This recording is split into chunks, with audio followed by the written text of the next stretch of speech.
Douglas, I noticed that, I mean, when I look here, I simply see this absence, this emptiness, this space, if you like.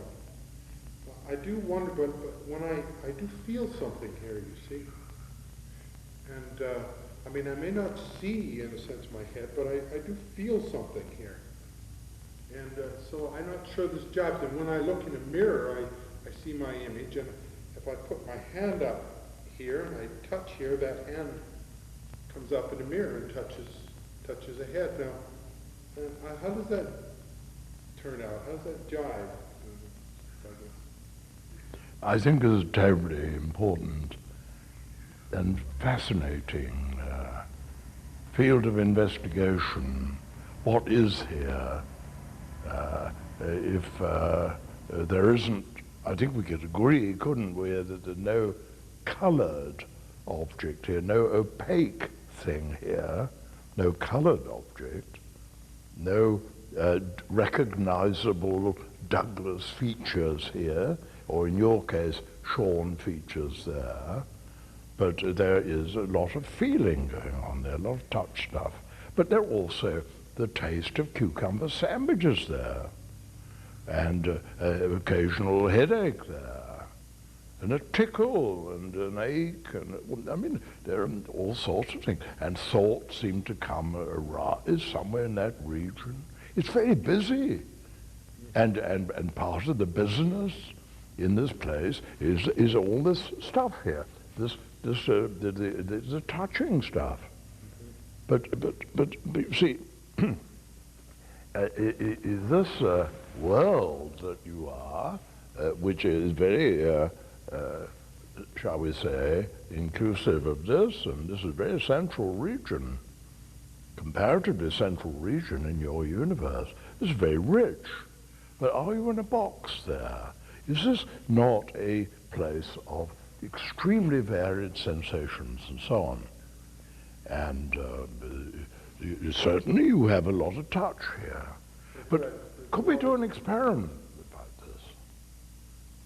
And well, I think what we could do, all four of us, you and Maureen, Sean and Douglas, we'd all do it, and really sincerely try and build a home here, a place here. And a funny old thing to do, but we'll start with the roof, shall we? And really get the we have to work on this and get the thatch going, tiles or thatch. And we build this stuff here if we can. And then we work, could we continue doing this? Maureen, could we work at this? We please do. Have a real sincere go at this. And we come down here and work down the building. Well, what's happened to the roof now, you see? I don't know, my roof seemed to have blown off. Yes. And it's very hard. You say, well, we've got a head here, let's try and build the thing. And then having built it, move in. It's kind of hard to build. So never mind, we can't build it, let's move in. So let's hold our ears, shall we? Would you mind doing that? Hold our ears. Of course, I'm calling them ears provisionally because they're not pink or ear-shaped, are they? Now, well, they're not ears, really. They're just sensation. We'll call them ears by courtesy. Well, now, on present evidence, what you've got between your ears. Now, I don't know about you, but I've got a gentleman and a lady between my ears. And a lot of other stuff, too. And studio and so on. And between my ears, now that's a very strange situation, a very interesting situation. And I can go out, I think, and the roof of this place at night, and I can get perhaps 1 million stars between my ears. And we can build, yes, we can build anything we like here in the way of, in imagination we're helped out by touch. Or another way of doing it, very honest about this and not cheat. It's very important. I mean, in a way, I could say I have the look of my face there, Douglas's face there in the mirror. I have the look of it there, which is recognizably Douglas. And I have the feel here, but this is not a Douglas feel. and it isn't opaque, and it isn't, I mean, it is just tickles and, you know, little sensations here. Sequence of sensations. But I try and touch that face, you see, and I can't. It's all smooth, isn't it? Behind glass. I'm talking about in the mirror. That's smooth. This one's a rough, very rough country. It's kind of rough old face or head here. And how big is it? I mean, how big is it? It's really big enough to contain the world. So we're not denying that we can't have a lovely old rough thing here, you know, with all these things in it. But does it put us in a box? Does it confine us? Or does it leave us wide, wide open to the whole world? You know? And I like to think of this as God, you know, humans got a low face behind glass. God's got a rough old, hairy kind of, you know, gentleman here or lady. Kind of, I love that. It's kind of, what is the nice? Well, why deny anything? Why not enjoy having a little bit of kind of, you know, stuff going on? Douglas, what strikes me is when you were doing the tube exercise, that you were inviting people to notice the contrast between the near end and the far end, and that's what's striking me now. Because when I do this, right, there is no, it's like no sense of distance or anything here. But as I look over at you, you're very definitely holding what I would call two ears, and I can see that you have built something, and it's a total contrast. Total contrast. Over there at you versus what I'm Yes. experiencing over here. Yeah. I think this roughness here, I'm thinking of some line of William Butler Yeats, wasn't it? About a rough beast going to Jerusalem to be born, the rough beast. And I think, oh, I know, this is like in Jerusalem to be born as the great container of the world. I think, I don't know, God has such a sense of humor and kind of split the feel stuff from the, this one's smooth, I can't touch that face. This one I touch, there's no face, and I can't touch that face. Very odd. Yes. But it leaves us, this leaves, I mean, it's a good thing to do this, but you come home. And it's a good ticket for coming home. Well, I also noticed that I just take those feelings of it's really the same in this body. That the feelings that I have, that I so call in my body, they're also really contained in the same space. Yes, they are. This whole body and everything that goes on with it is really a part of the happening in this space here. And we're not concerned with changing anything, we're concerned with having a look and being honest. And as Maureen was saying, that it's not a matter of emotion or feelings or understanding, it's a case of direct perception. And that's where the blessing lies. A blessing lies in God's given world before we start mucking about with it. Yes. But how do we live this is a big question. Yeah, I was going to put that to really Douglas. This is obviously, I mean, it's very radical, really, to come and just be with the facts like this. But I was wondering about, you know, living it and the implications and how this turns out perhaps over time. To see it is very sudden and immediate, but perhaps what effect does it have in one's life, and how does one really live from this, in quote, truth? I mean, simple, fundamental truth. Well, I think you were reminding me that we do it when we're interested and when we can't avoid it, when it fascinates us. We do what we desire very profoundly to do. We live this because we want to live from the truth. We're fascinated by this problem, this opportunity of being authentic and finding here the treasure that the great one says is here lurking. And we have a go because we've happened, because we have the opportunity, because we know where to look, we know when to look, how to look, we know where to look here, in the spirit of a little child and take what we get. And there we find, I think, the promised blessing. In the tube there we found that, gosh, what awesome blessing lies right where we are. And if we're fascinated by it, we will come back, and we will come back. So I see the whole endeavor of my life would be, first of all, to see the truth, which we've all done, which is perfectly obvious, isn't it? See the truth, which is that we're busted wide open. The second thing is to, on any ticket, for any reason, keep coming back to the place we never left, coming home to the immensity, and until it becomes second nature. In fact, it is being natural. It's stopping hallucinating. It's not doing anything funny or special. It's just simply being natural, isn't it? I mean, it's our first nature. It's our first nature. And this is not about being a funny old spiritual person, all that jazz.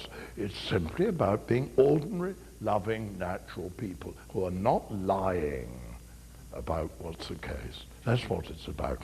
And the third one, first one, seeing it, which we all have done, a bit of cake, nothing more obvious.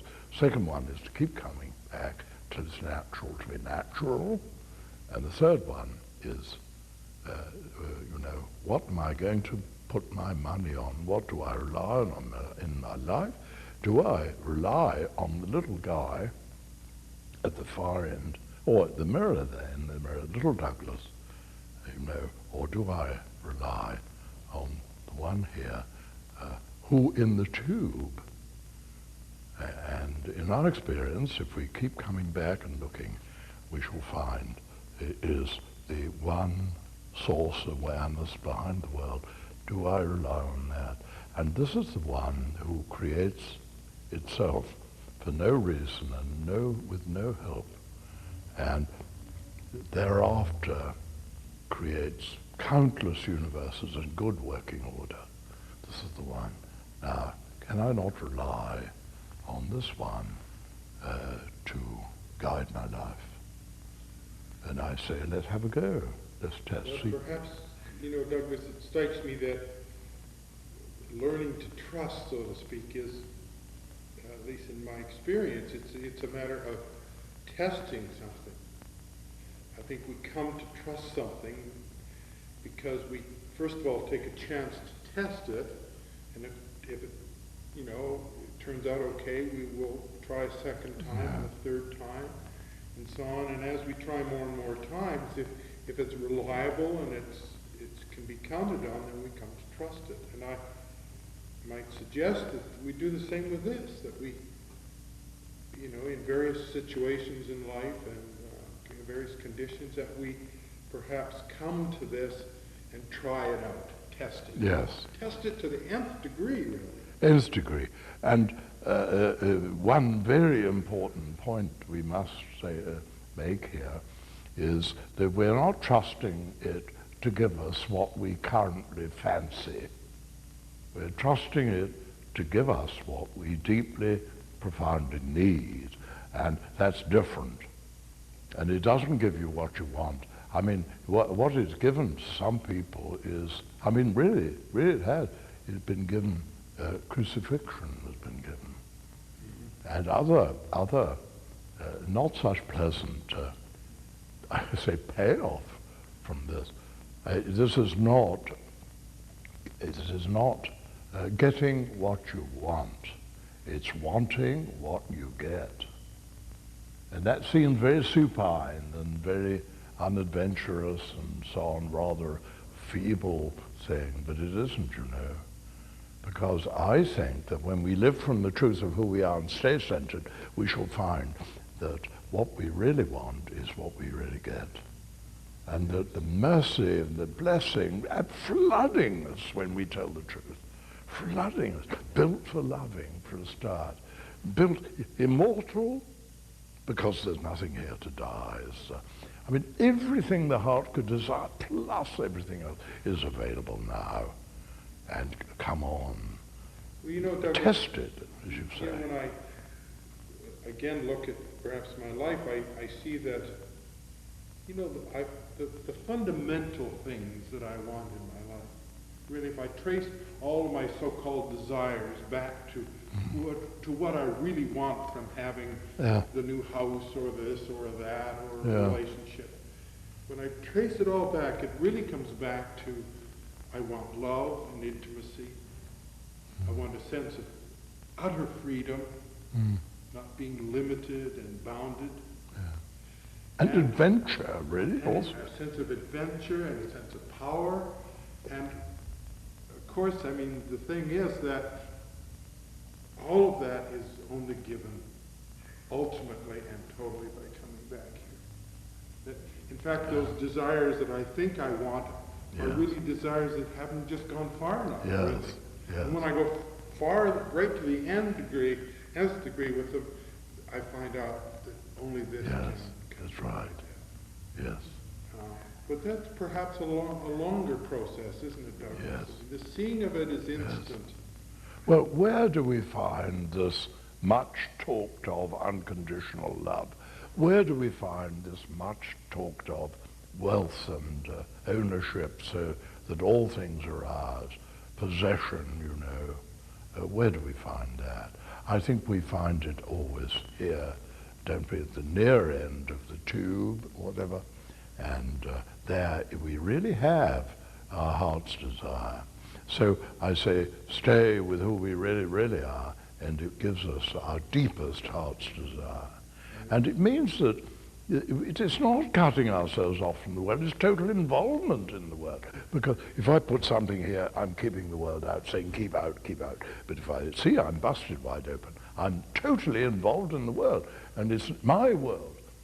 And the hurt of the world is my hurt. It's not a way of distancing oneself from hurt or the world, and so quite the reverse. Douglas, that brings up something for me that whole issue of the feeling, like we talked before about sensation. How does like really strong feelings like being confused or being frustrated or those kinds of things that very often come up in relationships, in taking on the world, do those not distract somewhat from being able to see, or how can we balance out that, put it in a perspective of some sort? Because those, I want to say, well, those are me, having those feelings, and yet my sense is when I have those things that it's hard for me to look back this way. Yes, they divert us from the truth. Sean, my sense is that you've been practicing this for a while, and you have journeyed there somewhat. What would you have to say? Well, I don't know what you find, Maureen, but I find the most skillful thing really is to not directly work on the feelings, because it's a temporary relief I might get by adjusting my feelings, by being very aware of them and accepting them and so on. That's quite important. But I'd say leaving them alone for the moment, being very aware of them, very awake to them, not denying them, and not fighting them. That's very important. Taking them on board and being space for them, saying yes to those feelings, not no. And if I'm depressed, well, I'm depressed, you see, and go into it and through to the space here, which is at the bottom of the debate, which is the lowest place of all. This is a valley experience, isn't it? It's not a peak experience, it's a valley experience. And when we go down to the depths, because that's where we are, that's where we are, firmly wedged in the valley, really. We go down there through these experiences you're talking about to a place where they bottom out. Bottom out. And I think the place where they bottom out is the place where you're space for them. It's the end of the world. And the very amusing thing is, you see, that there is an actual location of this. I mean, this is not pious talk merely. There is the end of the world, and where is the end of the world? In here. And all this stuff really discharges and bottoms out here. And so this is like a drainage system, isn't it? Like a sump, you see. And in coming back here, one descends into kind of hell, really, of feeling and all that stuff you mentioned. And you go through to the clarity here. And this is marvelously put in Dante's Inferno, where Dante and Virgil are going deeper and deeper into hell, got worse and worse, all these nasty feelings, all these things, and they couldn't climb out. And Virgil said, you can't get out, it's too difficult, you can't get out of hell. So what you have to do is go through. And then when they get to the very, very pit of hell, you think of the worst possible place, here they bottom out and they find a creep way through in that wonderful poem through, as Dante says, to the wide heaven and the beautiful stars. Through the pit, from the pit of hell right through. And so when we do this coming in here, it is really, it's kind of death, and it's acceptance of all the negativity, isn't it? And we come through. And it's not for believing, it's for testing. And I think the great thing is not to say no, but to say yes. But Douglas, it seems to me, you know, the instructions that we have gone by in this whole workshop, really, have been to, if you like, examine something and see it like it is. Don't try to change anything or imagine anything. That's right. Or change anything. Yeah. But to be with it. It seems to me we're talking in a way, a kind of two-way attention here. The attention in this direction reveals nothing. Yeah. Space. And if there are, if you like, heavy feelings or heavy of heart, as you said, as it's coming down here, then the attention to those feelings is also perhaps equally objective. It's just, this is the facts. Yes. I'm not going to try to change them or alter them, but simply to, if you like, go right into it and say, yes, these feelings are here, and then they do seem to come, take this journey. And we become perhaps literally very heavy of heart. But in examining in the same way those as we're examining this, they do seem to just come and lead us right back to the same condition. And the key throughout is the truth, not nice feelings. Without an attempt to change it. That's right. That's right. Kind of naming in a sense? Just, this is it, yeah. Yes. I think a naming of just, Yes. Yes. yes, right, not no. That's right. Yes. And that does seem to, in the heaviest of times, if you like, and the emotions get very deep and very, you know, persistent and all of that, it does seem to allow, there's almost a natural process. Yes. Feelings coming and going away. Yes. Right. So, Maureen, these problems we have are, you say, and rightly, do tend to obstruct our vision of who we are. But they also are roots through to who we are. Bring us back. They take us back. And so I say that I guess you have problems in your life, and thank God for those problems. And I certainly have problems, and I think Maureen and Sean do, and they can be obstruct what we're talking about, or they can lead us to the place which is free of problems. Because who you really, really, really are, the center of clarity here, is the eye of the cyclone, the eye of the storm, the stillness at the heart of the world.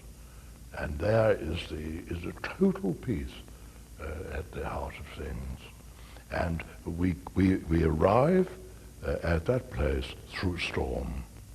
And if we don't have problems, I mean, of course, everybody has problems. And I think we can say they are for riding home on. seeing this, I think it's something that I have worked with a lot and found out, Douglas, that seeing this, seeing the truth of what I am, there's no sense trying to do that in order to change my life, No. to make it better in any way. No. It really is being with the truth as it is, Yes. without, if you like, a goal in mind. That's right. A desire to change things for the Yes. better, or produce better feelings, Yes. anything like Yes. that. And the funny thing is, when we stop this compulsive urge to change everything, that is the biggest change of all. Yes. Acceptance, saying yes to what is happening to us. And de Causard, great man, he said, if we will see in the present moment God's perfect will for us in our situation at this moment, we will find in it all our heart could desire. That's a big claim. Mm-hmm. It's for testing, isn't it? It's not for believing, for testing. Testing. And that comes back to what you were saying earlier about the trust being built out through the testing. And I'm thinking the same thing about the invitation to do the naming and saying yes, that as that becomes a practice, that the trust level of where this leads would then continue to build. Right.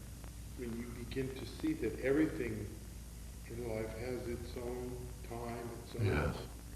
place, and its own movement, so to speak, in this Yes. great stillness, then you just come to trust. You come to trust it.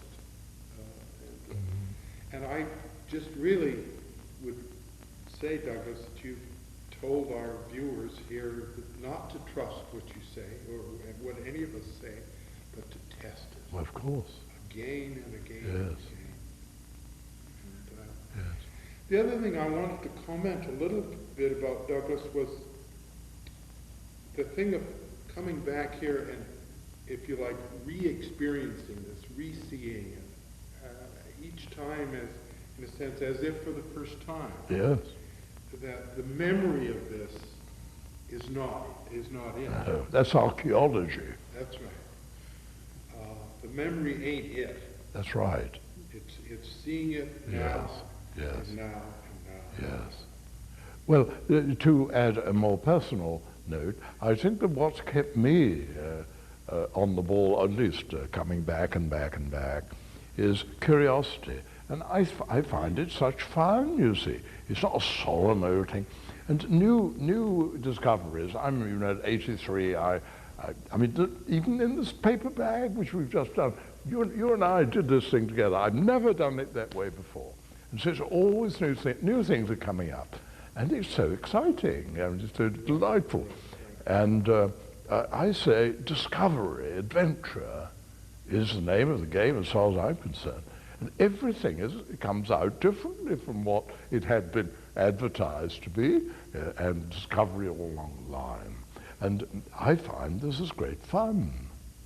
Extraordinary revelations are available once you get to the heart of the matter. It's always new and always coming up with new stuff.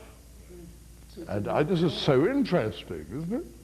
So it's really a not knowing over and What you over. don't know. And then you're in the market for surprise. And adventure, I mean, come on, what adventure compares with this? Can Disneyland offer anything? What can offer it? What? Can Las Vegas offer it? I mean, come on, what's the alternative to this? And especially as it enables us, I think, to find that we can at last experience each other as lovable, and we find where love is and how it works. And that is what's worth all the other stuff put together, isn't it? It's like living in the delight. Yes. Delight. Also hanging around. I mean, why I hang around Maureen and Sean and a few other people, partly, I mean, to enjoy them in all sorts of ways, but I think they're clear friends and dear friends, and they encourage me to keep centered. So I think the skillful thing is to hang around people that are looking to see who they are and enjoying it. And you say, well, you don't know any people like that, but show them. Because one of the ways of really experiencing this, and you have done it, I mean, you've done the experiment, now you know what it's all about. And you can show people, and you can go out, in the next half hour you could show half a dozen people, and you can't do it wrong. I would say to impose it on people is violence and chauvinism. Doesn't work, counterproductive. But when appropriate, share it with people. Someone's interested. And what a gift to give them. I mean, you've got the tools, like pointing, like the glasses, like the only thing you have to do to show it truly to someone is to truly be there yourself. Yes. Oh, you have to be there yourself while you're doing it, yes. And yeah. I think the rest will just come. And we have the techniques for doing it, and it is not difficult. Of course, what people do with it, that's another matter. It's not your business, is it? But don't you think that one of the ways of keeping this alive in yourself is to share it with people? Yes, indeed. I think, Douglas, also that people are often a little deceived, I suppose, is the way, by the simplicity of this. Mm. That perhaps someone may see this and think, yes, well, this is an interesting experience or something, but it's so simple and it's really very matter of fact. I mean, I'm not having any great explosions of insight. This is so important because people think, it can't be the genuine thing because I'm not having the most gigantic mystical experience. And this is not a mystical experiencing. It's not a peak experience. Because peak experiences mean that you have them and you can't regain them. It's just a one-off thing, and you can't lay them on. But this one you can always come back. It's a valley experience, nothing to do with feeling. A matter of fact, you can always come back to this. However dim, dark your mood, you can always come back here. And it is simple, available all the time, and there has to be simple to be effective. There's all those decorative experiences, mystical experiences, marvelous. But you want something plain, ordinary, available to come back to, and here it is. Then you can count on it. You can count on it, and it's nothing to do with excitement and euphoria. It is really essentially a cool thing, isn't it? A cool thing. But I mean, come on, underneath the cool thing and facilitating, what does it facilitate? What is it conceal? What does it offer us? It offers us love, really. The love behind the world. Yes. The most intimate. For me also, a great freedom, the only true freedom. Freedom, yes. The only The unconditioned. Unconditioned freedom. Yeah. And a kind of place that cannot be touched by anything. Yes.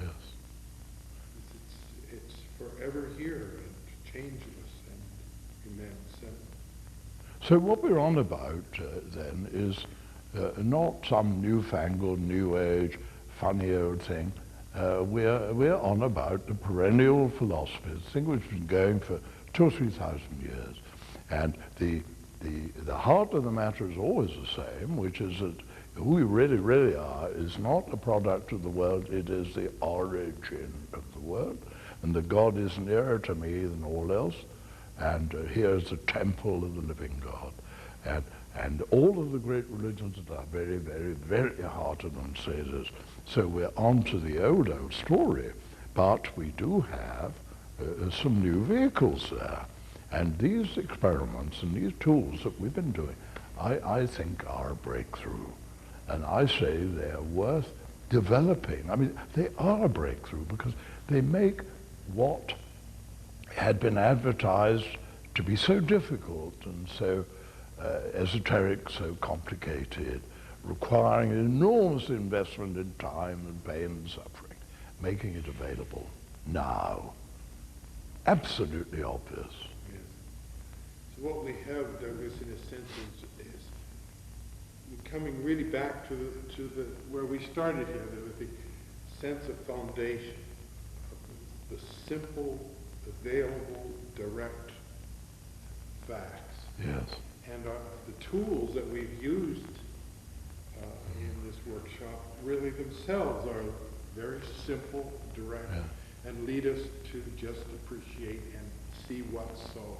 And they're for you to develop. I mean, they're not of orthodoxy, are they? There's no limit to them. No, they need developing and using and improving. Mm-hmm. Yes. Not to, in a sense, be deceived by that simplicity And and ordinariness. I think we're terribly in the market for payoff. We say, I do this, what can you guarantee? Can you guarantee anything? Can you guarantee me health? Can you guarantee Good feelings. a ripe old age, free from rheumatism and 1,000 other things? Can you, what can you guarantee? What can you guarantee? I don't think this is the, I think we just have to take what we get here, and we shall find it's full of blessing. But it's not the kind of blessing we put in an order for, probably. It's a different kind of blessing. And I mean, I'm rather tempted to say, one of the things I find is that when you remove the bung from your sauce here, because it's your sauce, you take the cork out and throw it away. Well, it's not here, is it? No bung here. Why, then you are flooded with, I think, greater energies. And you're not expending this enormous amount of energy hallucinating something here to tell people keep out, to keep people out with, and to make love difficult in your life. I mean, this is payoff, and it's naughty to speak like that, perhaps, but I certainly think it's worth looking to see if it doesn't happen to you. But I think the payoff is amazing, but it will be unique to you, and I don't think we can put in a kind of order. No, it's quite unpredictable. Very unpredictable. And so again, it's a case of wanting what you get and not getting what you want. But you see, this is your assimilation of your will to the will of God. And Dante, again, his will, or I might say her will nowadays, his will is our peace. And of course, this is power, because if you're saying yes to the will of God, things happen as you will, as you wish. So it's a position of power. Paradoxically, surrender of will is the acquisition of the real will, isn't it? Again, that comes back to trust, that thing of trusting to surrender to this and to what emerges from this. And again, I think we're not necessarily saying just go and leap off and without, take a step at a time and test this, and you'll find that, at least I've found, that I can surrender to this and I can count on it. And it isn't an overnight cure. It isn't overnight. No, and we must be patient. After all, we built up some very bad habits, haven't we? Hallucinating this thing. You don't get rid of it overnight. And you say, well, you've tried out for a week and it doesn't work, so you try something else. I mean, you've got to give it more chance than that. That's right. And it's important that to realize if I don't see who I am all the time, I'm not a bad person. I haven't failed. There's nothing wrong with that. It's just that to again come back here and come back and test it. Yes. And it's not about doing it a lot or a little or measuring or assessing ourselves. It's about just coming back out of grace, out of curiosity, out of a risk to test it, and to keep coming back. There's one very important point that we should touch on if we have time, and is this, that I think most of us are fairly hooked on improving ourselves as human beings and working to make some kind of perfection there of ourselves. Halfway perfect, well, or at least very different from what we are now. We polish the old human thing up to meet with our ideal standard, if possible. And we work on that. And gosh, where does it get us? It takes us to old age and death, ultimately, doesn't it? And so it really really to break down in the end, this ideal of human perfection. And I think fair enough, we must have a go at it, but then I think we find, it really isn't giving us an ideal that's so far, you feel you're further from this ideal, after working at it for 20, 30 years. Well, the thing is, of course, that here, as who we really, really, really are, at our end of that tube, at your end of that tube is perfection now. In fact, God's perfection. And Jesus said, when somebody said, good master, he said, don't call me good. Only God is good. So the goodness that we already have and the perfection we already have cannot be improved on. It's already there. And when we enjoy this and live from this, perhaps a little of the perfume of that will rub off on the little guy we see in the mirror. But a little. I'm not even sure of that. Yeah. It's not about being a better person, but in fact being the non-person. That's right. The absence of a person that is truly here. Yes, that's right. And let that one emerge as it will. Yes.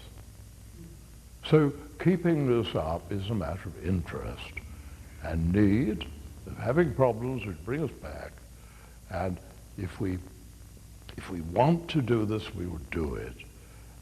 And if we don't want to do it, we won't do it. And that's really as simple as that, isn't it? Yes, and I think if we're sincere and, in a sense, earnest with this, you can't go wrong. You are inevitably led back to Him. Yes. I have for me, it's like following my heart's desire, because it's truly the very thing that I want. I suppose that's the paradox. I mean, we take on this personhood, as you talked about, at a certain stage in life, and then we have this deep desire to return home, to return to our eternal home. It's a prodigal son. Yeah. Prodigal son coming home. And of course the joke is we never left home, really. Yes, that's right. Yes. We never left home. And another joke, another way of putting the same thing is everybody's doing it right. We're not saying got to reform yourself. I mean, maybe that's desirable. That's not what we're asking. I'm saying let's wake up to our blessing and then see what else needs doing. And perhaps the real reform is to wake up to your incredible central blessedness at this moment. So your end of that tube, that's a treasure. It looked kind of plain, doesn't it? Your end of the tube, so plain and ordinary and communal garden. And why it is communal garden, but what a garden. Oh, what a garden. Actually, it's a garden of the whole world. All the world flowers in that. It's full of the world, isn't it? I mean, look at it in this direction. Why, it is plain. Like soil, really. Look at it in that direction, the bloom of the world. Yeah. And it's so beautiful.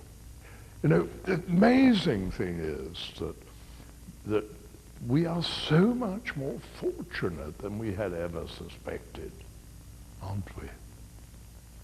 We're in luck, Maureen. We're in luck, God's luck. The lucky one, lucky strike. We struck lucky.